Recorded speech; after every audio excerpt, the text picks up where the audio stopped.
Now we're going to take a look at the function square tree, which takes in a tree t and returns a new tree that has every single value squared. So if I were to input a tree that has 1, 2, 4, and 3, I would want to get out a tree that has the values 1, 4, 9, and 16. So every single value is going to be squared. Okay, so what's our general thinking? What's our process in order to go about doing this?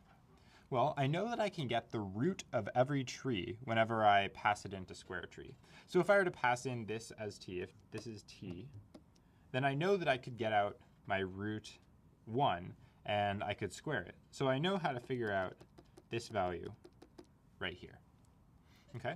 And I know that with trees, we can make recursive calls. So I know that if I were to call square tree on each of these trees' branches, right here, using the recursive leap of faith, I would know that passing in a tree that has 2 and 4, I know that I would get out the tree that contains 416. So using the recursive leap of faith, I know how to construct one of the branches, and the same applies to the other branch, where if I pass in a tree of 3, I know through the recursive leap of faith that I'll get out this tree of 9. So my general approach to this is going to be squaring the root, or creating a new tree with the root squared, and then calling square tree on each of my branches in order to get a new list of branches for my tree. And it's also important to note here that we are not mutating a tree. We are constructing an entirely new tree. So we're going to have to call the tree constructor several times, depending on how big our tree is. Okay, so now let's think about how we can express all of these ideas in code. So what we're going to want to do is we're going to have to start off with a call to the tree constructor. Okay, so we're going to want to return, because we're going to return a new tree. So what is the root of this new tree going to be? Well, it's just going to be the square of the root of the tree that we pass in, because we're just squaring every single value.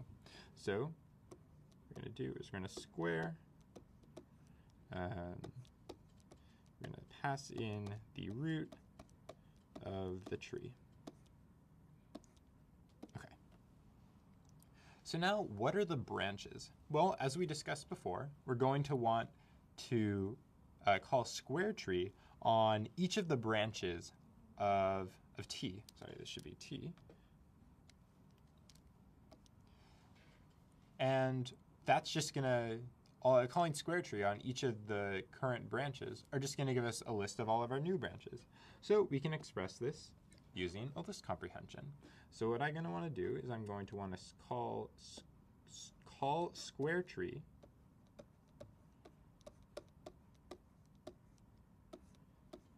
for on B, where B is B in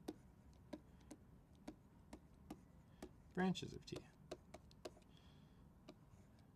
So what this list comprehension does is it iterates over each of the branches in T and calls square tree on each of these.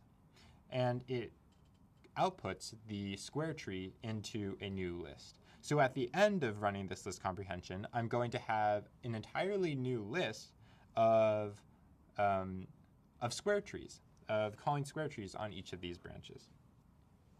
Okay, so you might be wondering, does this work for leaves? What if I were to pass in a single element that contained the value 7?